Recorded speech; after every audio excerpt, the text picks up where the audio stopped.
I'm not gonna lie, I got a little lazy.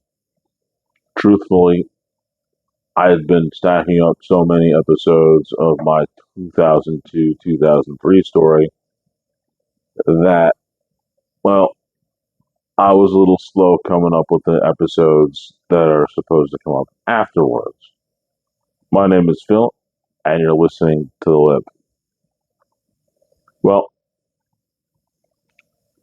you're listening to The Lip once again, and like I said, that extended story from my 2002 2003 took up a great many episode, to say the least.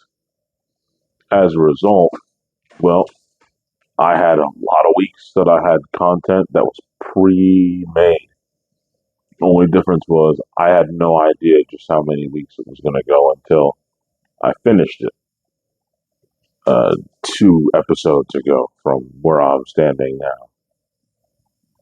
But I will say this: it was fun to get back to the swing of things, the norm, the episodes that I typically like to do.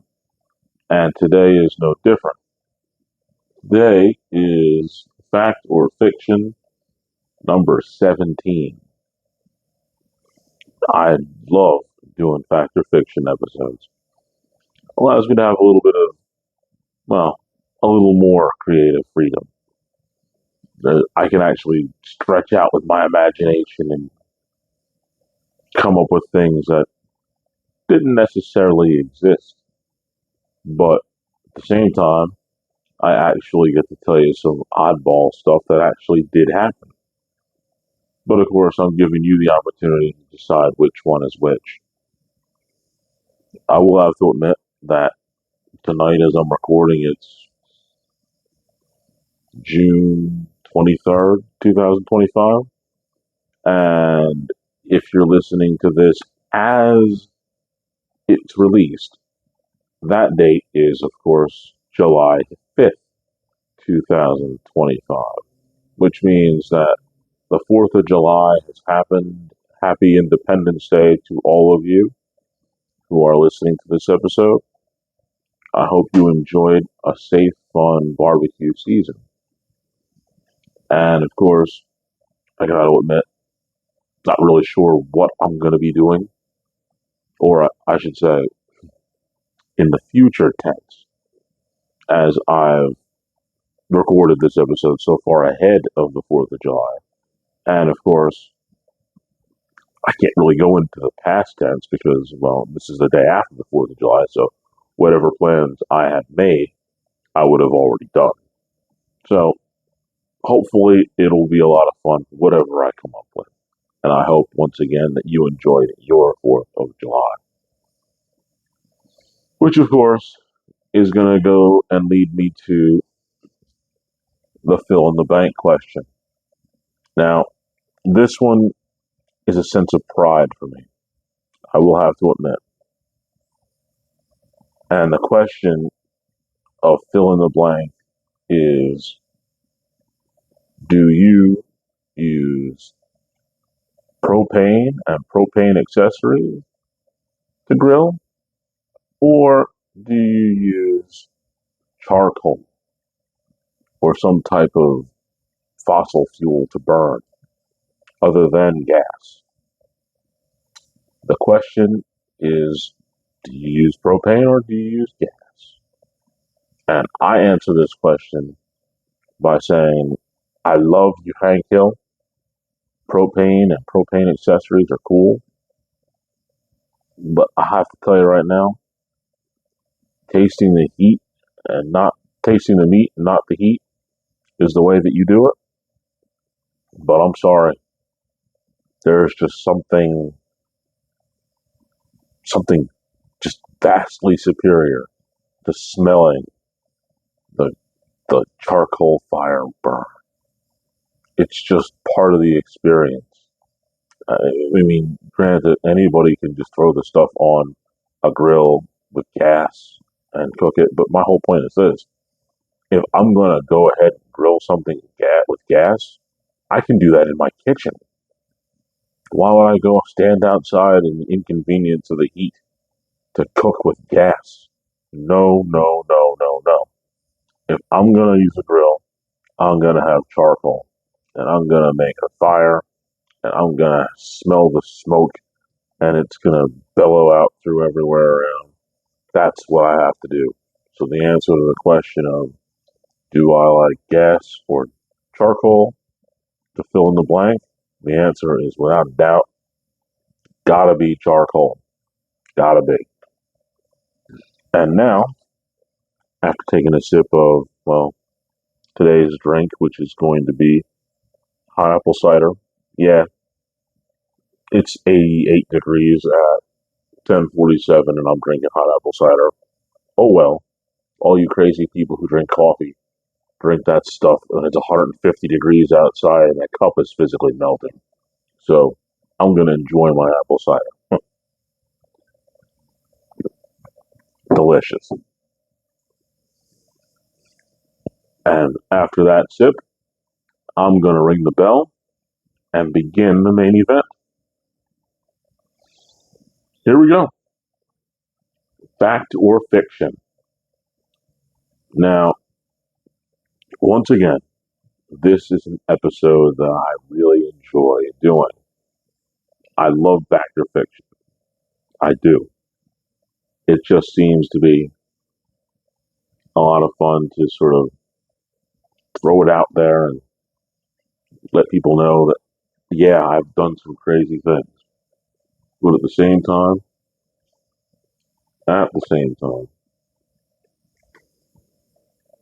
I have a pretty good imagination and can come up with some crazy things too.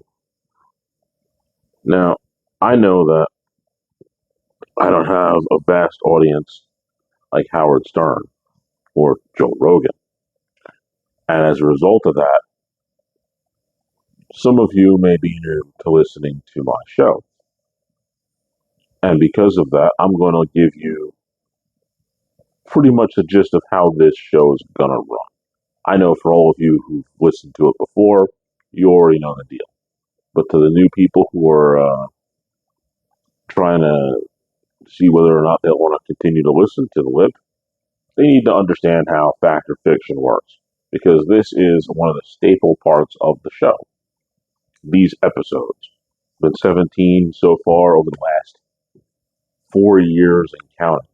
So this is how it's going to work. I'm going to read to you a statement or tell you a story.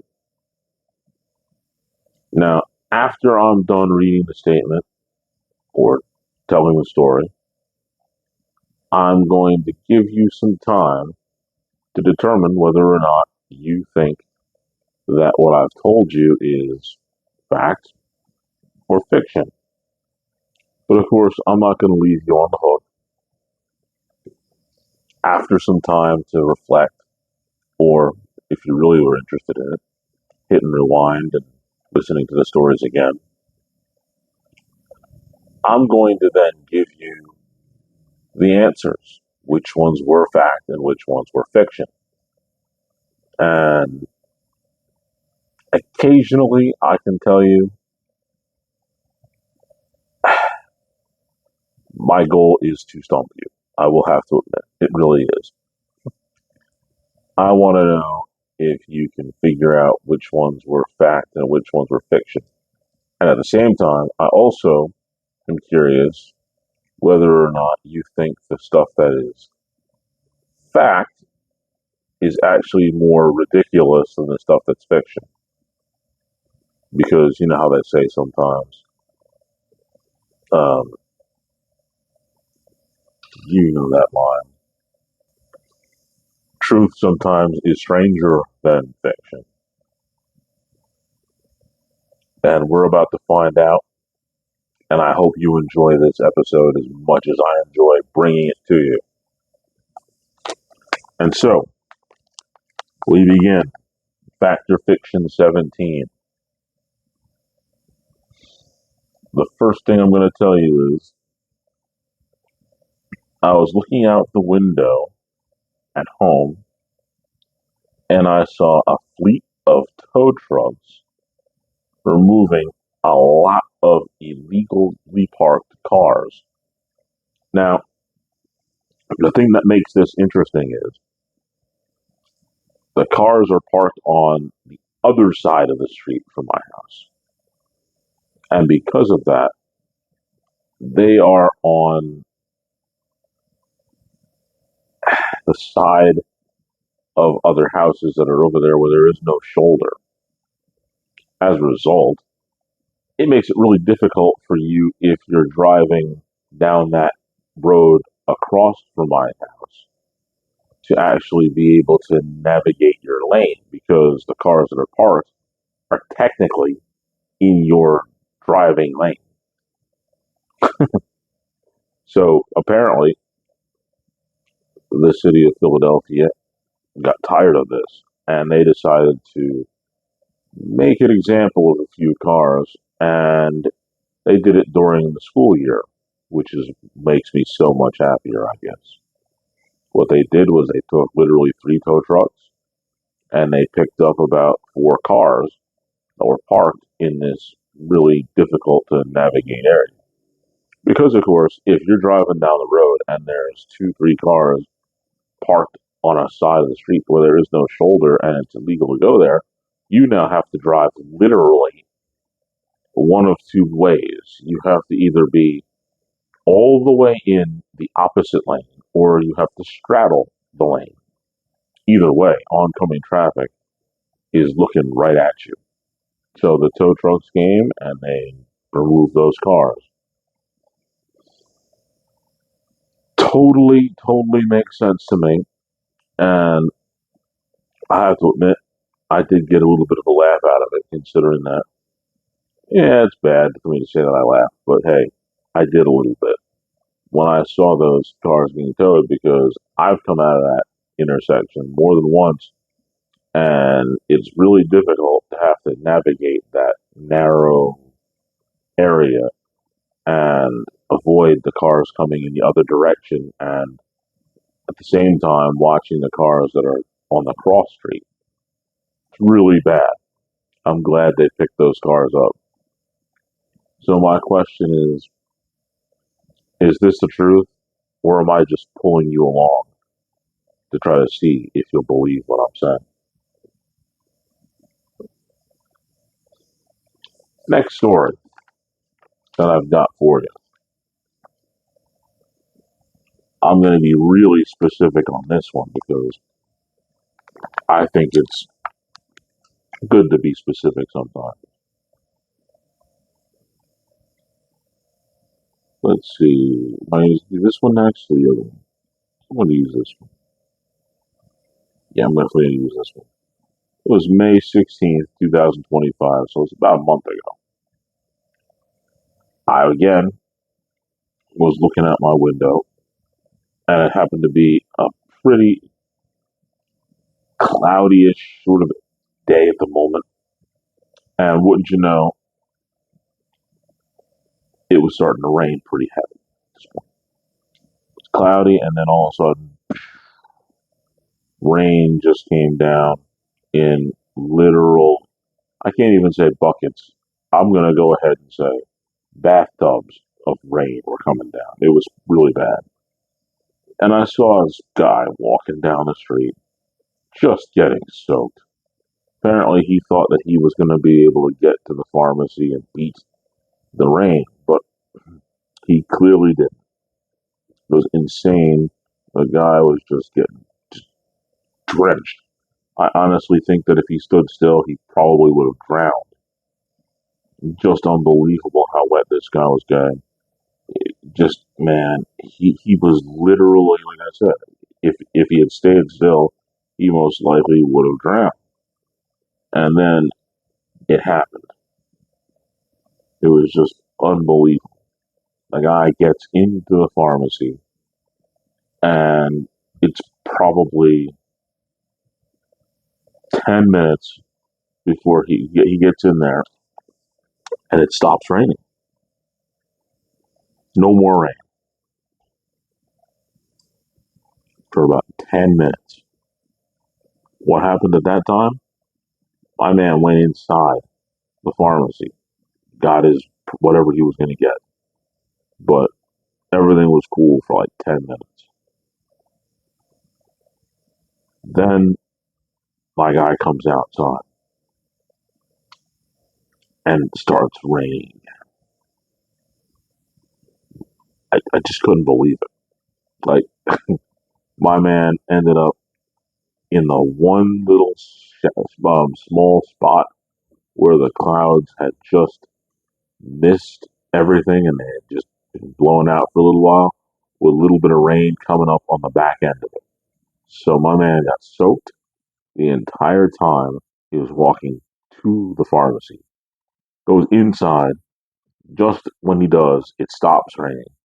And now he's got to deal with the rain as he's just walking out of the pharmacy. Like, that's unfair.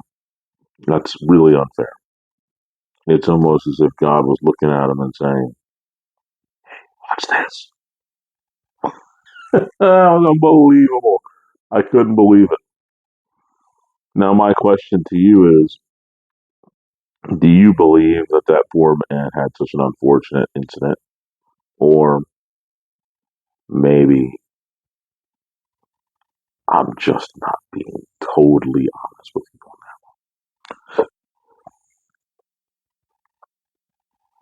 Here's a fun story, though. The next one is probably one of my favorite ones. And I'm super excited about this one. You gotta hear this out because, man, I just, I'm in awe by this one. I was in the store looking for coffee and I found myself in a strange conversation with a guy. Now, that's not entirely out of context. Happens to me all the time where I'll bump into a person and we'll just start talking. Sometimes it's really weird because I'm like, well, I'm just trying to avoid all contact. I just want to get what I came here for. In this case, was coffee, and I wanted to just leave. But instead, I end up in this conversation with this guy talking about football. Now, here I am in Philadelphia, and I'm wearing my 49ers hat, proudly no less. And I've had a few conversations with Eagles fans here in Philadelphia saying, blah, blah, blah, blah, blah, blah. We got you. And I just sort of smile and nod and tell them, talk to me when you win three, at least three Super Bowls. But this guy was different. This guy was much, much different because he happened to be a little older, a little wiser than most of the people that I run into. And when we talked about football, this older guy, a little bit of gray in his beard and his hair, kind of like me, but he had a little bit more. He was probably 10, 15 years older.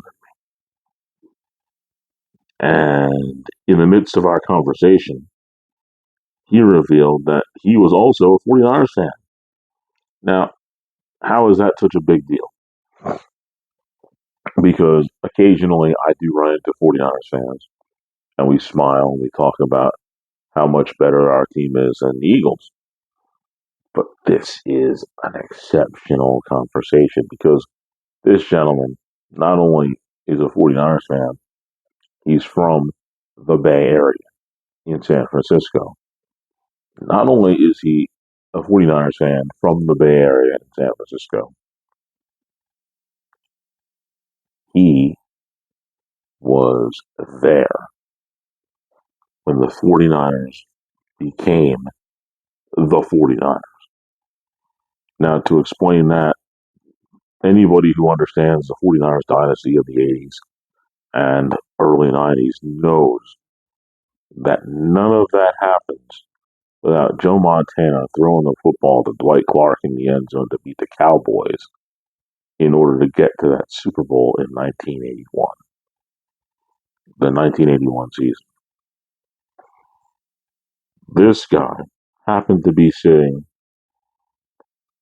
not in the end zone level, but he was on the side facing the field towards the end zone, and he had a pretty good view. And of course, he was able to take a really nice picture himself of Dwight Clark catching that ball. Because of course, back then, we're not talking about pulling out your cell phone, getting almost a insane quality picture. We're talking about a guy using a Motorola and some actual film. He told me he was using 200 speed. Took that picture, developed that picture, blew that picture up a couple times, put it up on his wall, and it still sits there as we speak today, he told me. Of course, this day and age with cell phones, he was able to take that picture on his wall and take a picture of the picture. And he showed it to me. And I was just like, man, this has got to be the coolest picture I've ever seen. Ever. And man, I told him, it's like, boy, first of all, if I was able to be at that game, I would have only been three. And I wouldn't have remembered seeing Dwight Clark make that catch. But in my age now, excuse me, I've watched the footage of that catch a million times.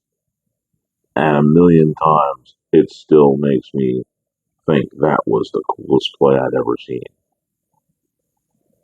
But truthfully, a conversation with a guy who was there, who saw the catch itself, my goodness. I, man, to document that, to be there with that guy, the only thing that I should have done was I should have actually recorded it and said, hey, I just want you to say something for my show. Because that would have been the coolest thing ever. If not to anybody else, it would have been the coolest thing to me. So my question is, did I run into a guy who actually saw the catch, the greatest play in 49ers history? Or am I giving you a misdirection and actually making it a play action fake?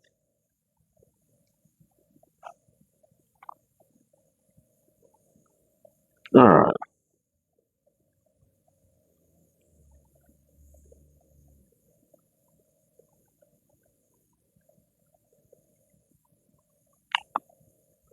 here we go. Everybody's seen those movies where some secret agent has documents and there's a person of interest who is trying to make sure that nobody gets those documents. And what they do is they have the briefcase handcuffed to their wrist, and they walk down the street. And they usually have several bodyguards around them, but they won't give up that briefcase because it's now got such important things in it, and they can't help but do it. I happen to once again tell everybody that yes, I was a corrections officer, and yes, I have my own handcuffs. And I thought about it when I was writing down my list of my cereal boxes, which are one of my absolute most prized possessions, as well as my more than 100 Emmett Smith cards. I just so happened to keep them in a briefcase. So one day I was just sitting around with the kids, and for some reason, it just hit me.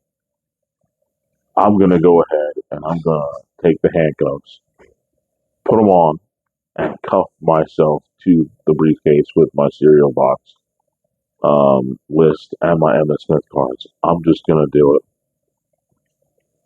It's one of those things that you see all the time, and I have the ability to do it with my handcuffs and my briefcase. I'm gonna go ahead and do that.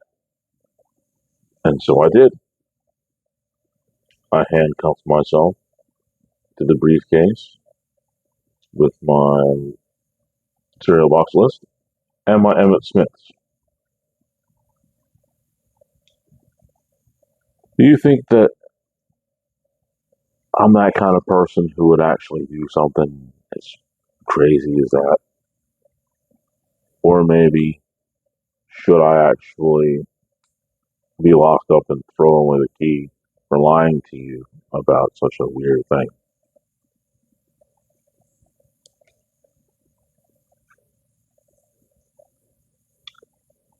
Here's a fun one. Went to have blood work done. Maybe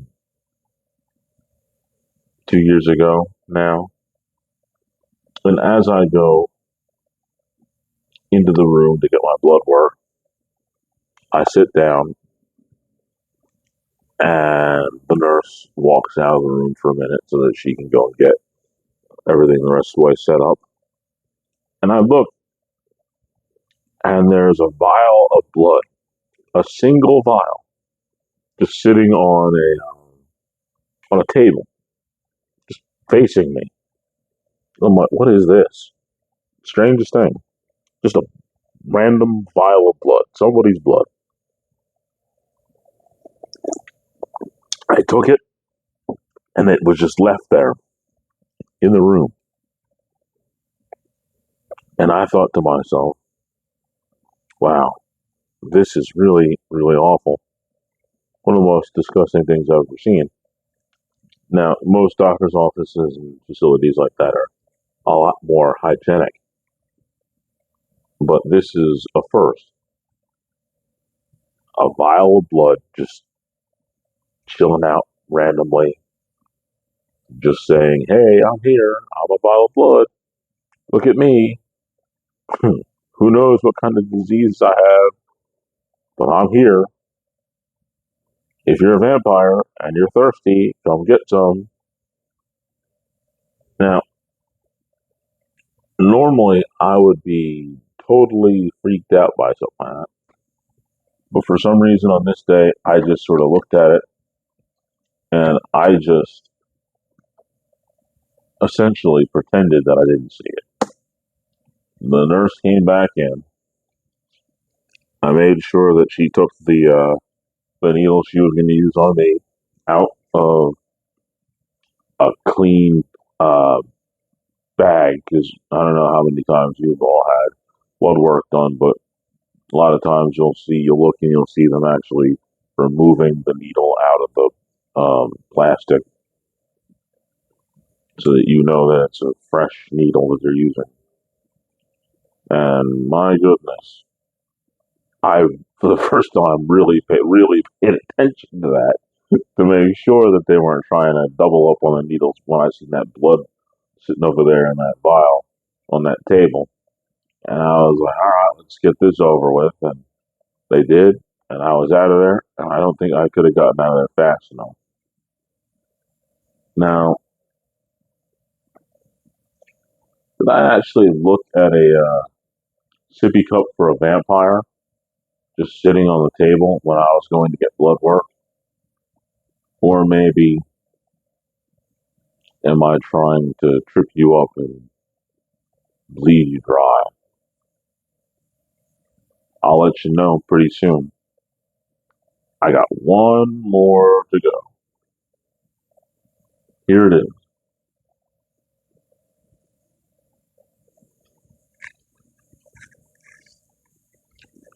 Back in those days, post 2022, rather pre 2022, during 2022,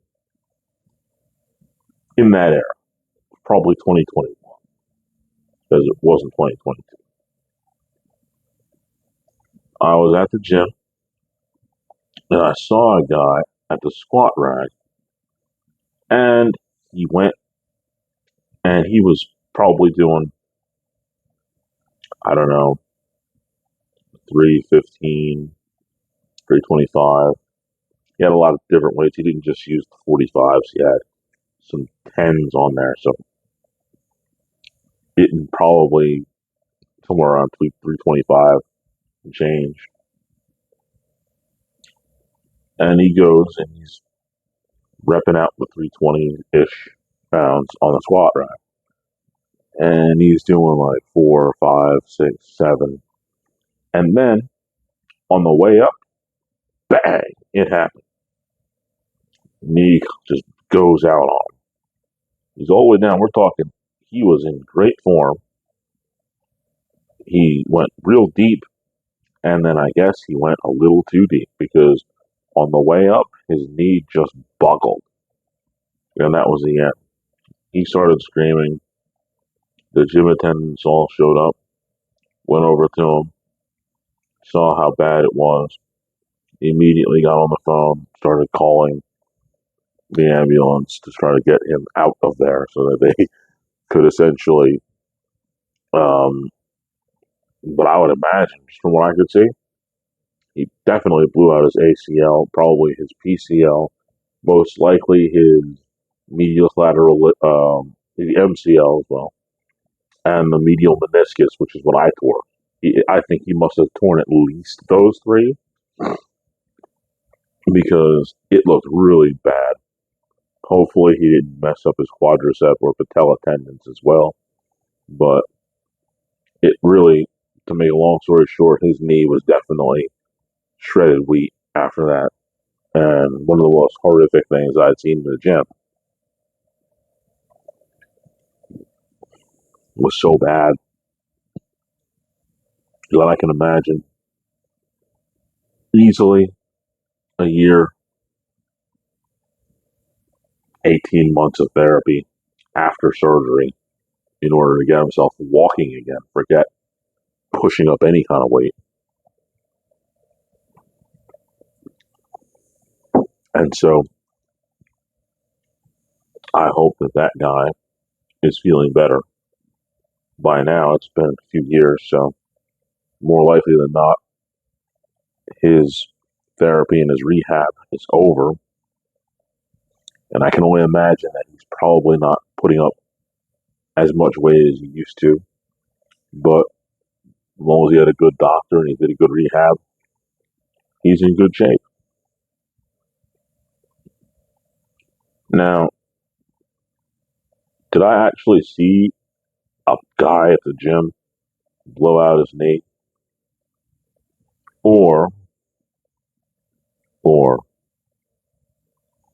did I set the bar just a little too low and you're going to be able to step over it because what I told you never happened? I'll let you know real soon because this is that point where I'm going to give you a little bit of time of dead air so that you can think about it. Of course, if you want to think about it more, you know what to do. Hit pause, hit stop, think about it, rewind, go back over it a few times and see if you can come up with a reason why what I told you was fact or fiction. And I'm going to give you a good 15 seconds to see what you think, just in general. And that's going to start now.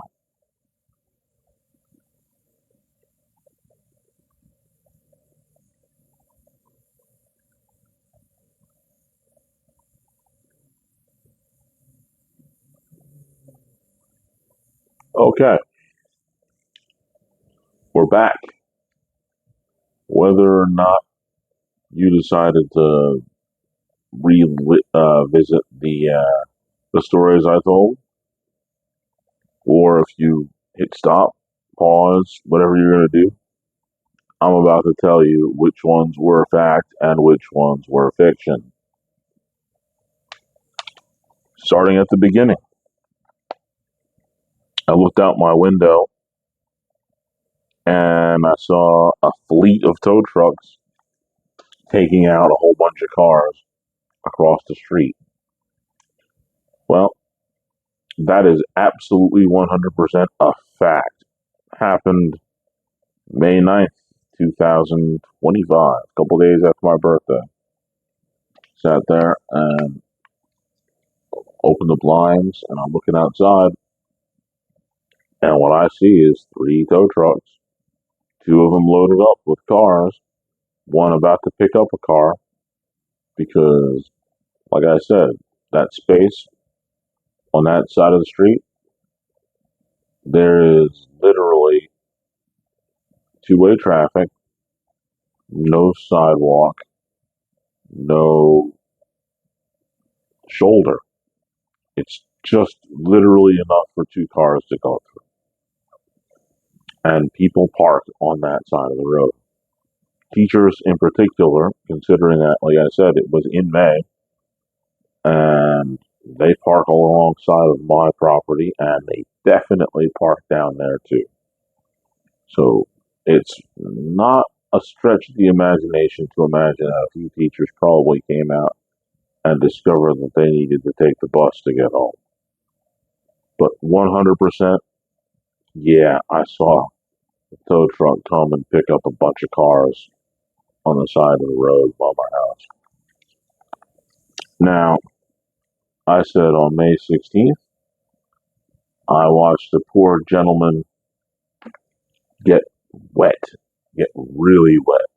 The rain came down, just absolutely drenched him when he was on his way to the pharmacy. And then he goes inside, and the rain stops. And after 10 minutes of him conducting whatever business he needed to conduct, he goes outside just for the rain to come back down on him again. Well, I will say this.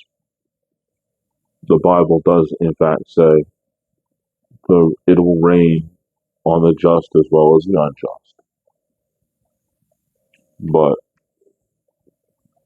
truthfully, that didn't happen. And I'm pretty glad that it didn't happen because chances are, because the pharmacy across the street from me is the one that I go to. And a lot of times I'll go and drive across the street and pick up my medicine when I'm either picking up my mom from dialysis or the kids at certain times when they were at school. Other than that, I will just actually walk across the street. So the likelihood that somebody's going to get caught in the rain walking across the street, it would probably be me. And fortunately, I've been able to avoid that situation. And so far, at least for me and my perspective, that is an absolute fiction. It didn't happen. Now, here comes a good one. Like I said, I was going to get coffee and I bumped into a guy from San Francisco who actually saw Dwight Clark catch the ball from Joe Montana, which created the phenomenon of the 49ers, the first opportunity for them to get to the Super Bowl, and they won it. And then they got four more from there for a grand total of five. Of course, in recent years, they've gone to the Super Bowl three times since 2000, since the 2012 season. They went 2019 season. They went and 2023 season. And the result was the same each time. One more devastating loss than the next. The Ravens with a failed Colin Kaepernick. Jimmy Garoppolo couldn't get it done against the Chiefs, but neither did um, Brock Purdy. But he's going to be the future of the team. At least a few years, he's going to still be there. The team looks like they've not rebuilt, but they've retooled. and they are probably going to be able to make a stand now that that horrible Madden curse is over and Christian McCaffrey is feeling a lot better.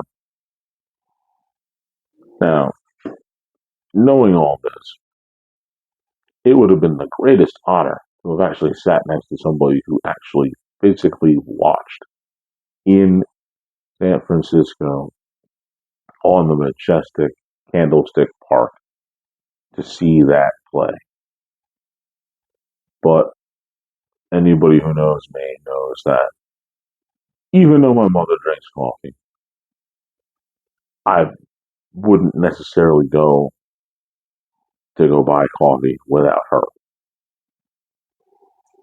So unfortunately, as much as it pains me to say this, I didn't see or talk to a person who physically watched Joe Montana to Dwight Clark making that catch.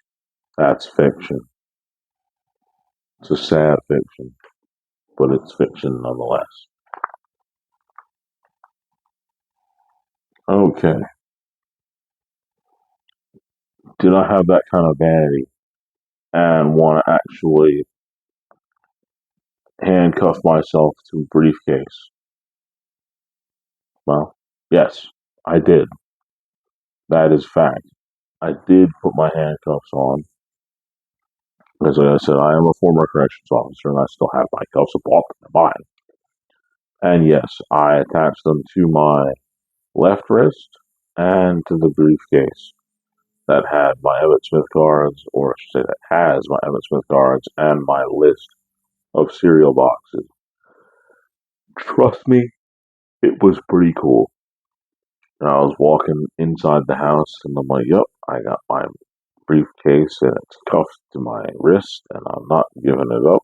But of course, in all those cool movies where those people have the briefcase attached to their wrist, one of two things happens. Somebody puts a little bit of C4 on the handcuffs and blows them after they kill the guy who had the briefcase, or they just cut the hand off of the guy who had the briefcase and they take it.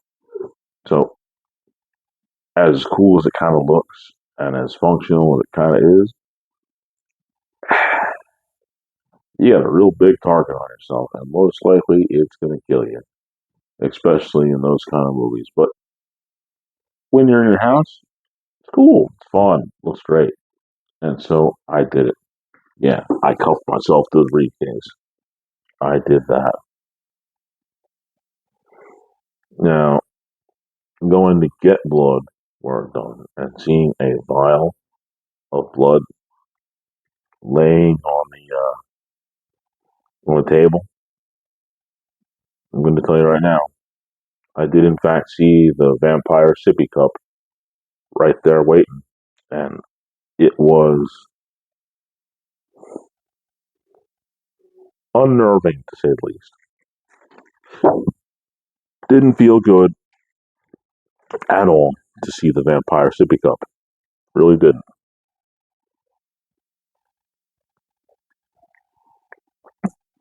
On a list of things that I would hope to never see again, I'm going to definitely put a vial of blood sitting on the table when I'm about to give blood, or yeah, get rid of blood. I certainly was not happy about it, and again, like I said, I was very very quiet because in my mind I was hoping that if I didn't look at it anymore, or if I didn't speak about it, that maybe it wouldn't exist and the vial of blood would just disappear. No, it was real. It was there. It wasn't going to disappear, no matter how hard I tried. Go away, vial of blood. Go away, vial. Mm-mm. No, the vial of blood was still there every time. That was a fact. Last but not least, did I see a Jim Bro blow out his knee? I can tell you right now, that's we're not talking about super super heavyweight, but we're not talking about super, super lightweight either. It's a pretty significant amount. About 320. Make you feel pretty good when you're done with it. I know, even after having um, my workout regimens change and going to some more of the compound movements that I started doing towards the end of my gym run, and having had the shots in my knee to the cushioning material to allow the cartilage to feel better in my left knee after 2019, I still never did more than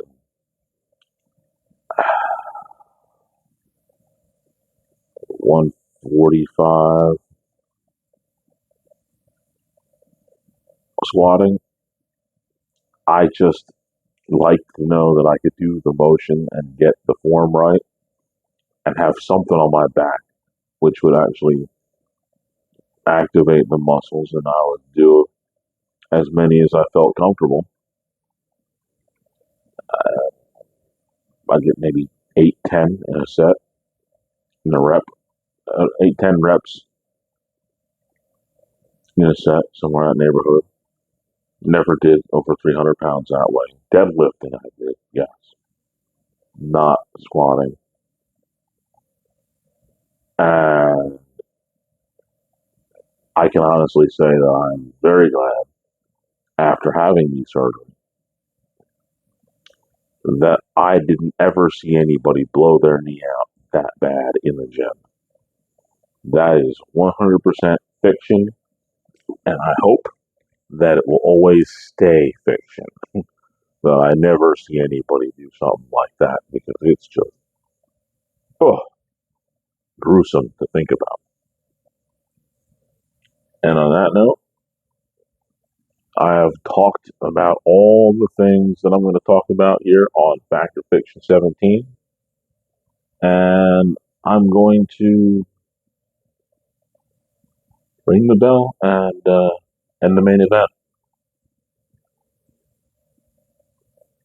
Now that the main event is over, Fact or Fiction 17, it's time for me to go to the Spear of the Week. Now, a couple days ago, as I'm recording now, you said today is the 23rd. It must have of June. Must have been June 20th, I guess. Here in Philadelphia, we had a really, really bad burst of a storm. Probably lasted no more than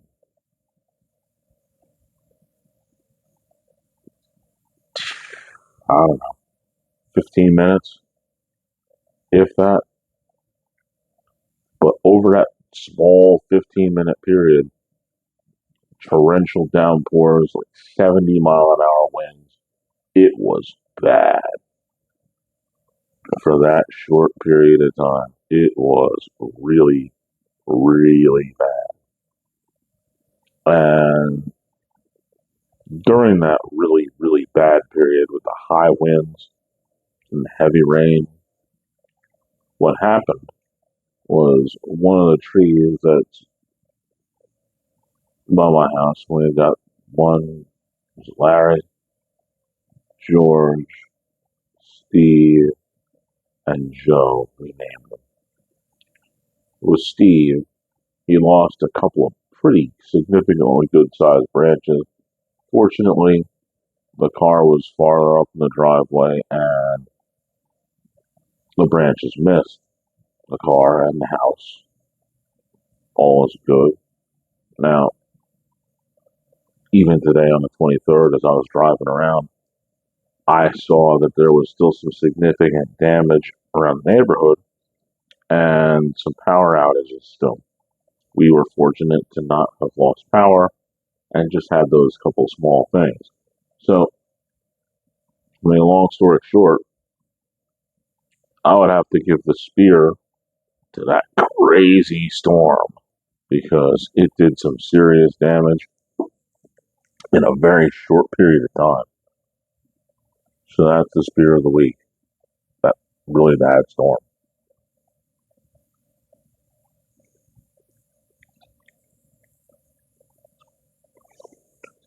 But now, as they say, all good things must come to an end, and this good thing, Fact or Fiction number 17, is coming to an end.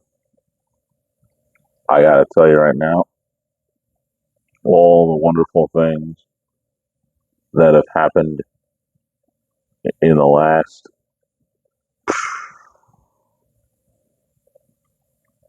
few weeks have been fun. Coming back to, as I like to say, coming back to what I usually do feels good, and I think maybe as much as I enjoyed telling that really long story, I needed to do that because sometimes you need to get a clean perspective and refocus yourself. And I think that was able to do for me what I needed it to do, so I could get my mind fresh and thinking about different things again. That was a good idea. In fact, like I said, during that time, I was writing stories and notes for other episodes. In fact, I pretty much wrote my whole summer of episodes just based on me knowing that the notes for the 2002 2003 story were literally just coming out of my head. I didn't write any of that stuff down because it was just burnt in my skull over the last 23 years. So I didn't have to worry about having to write any notes for that. So I wrote notes for other stuff. Um, in the process, the background that you see is what I'm going to call Cracked Jigsaw, a one of one, newest piece I've made so far. And truthfully, I got to get rid of these things, man. They're piling up. I need to sell this stuff or do something with it because, boy, there's too many. Went out to my office the other day to change up some of the ones that I'm putting around in my house, the wall, which are almost covered with paintings now. Is just becoming extreme. I definitely need to do something with these paintings. And when I figure out exactly what it is, I will let you all know so you can come buy them up. So I have space to actually make more if need be. But for all of you who are listening, I urge you to follow me on Instagram at Philip Henderson 5102. Check me out on Facebook because we have our LIP page, the LIP Facebook group. Join us. There is always room for one more. I'm out there on X, Twitter, but more importantly is this, the YouTube channel where you're listening to this show right now, at Phil the Lip on YouTube. Subscribe, subscribe, subscribe. That's what I need you to do. I need you to subscribe. Because eventually I'll be able to do some of these live. And I think that'd be pretty cool. All I need is another subscription or two, and I'll be able to do that live. Join and subscribe. Join the Facebook page. Subscribe to the YouTube channel at Phil the Lip. And we'll have a lot of fun. Now, I know it's a little late as far as when this episode comes out on July 5th, but I'm recording this on June 23rd, 2025, which means that most of the kids have graduated, and there might be a few more that still are on their way to doing so. And I've had this set of words of wisdom since like last year, and I came up with them a little bit late, and I didn't get to use it. And I know right now, as I'm saying this, it's still what sort of relevant, so I'm going to go ahead and use it. The words of wisdom are to all graduates. The intelligence needs to be under the cap, not above it. One more time. To all graduates, the intelligence needs to be under the cap, not above it. As far as this episode goes, I'm pretty much at the end. Just got to say one last thing. My name is Phil, and you've just listened to The Lip.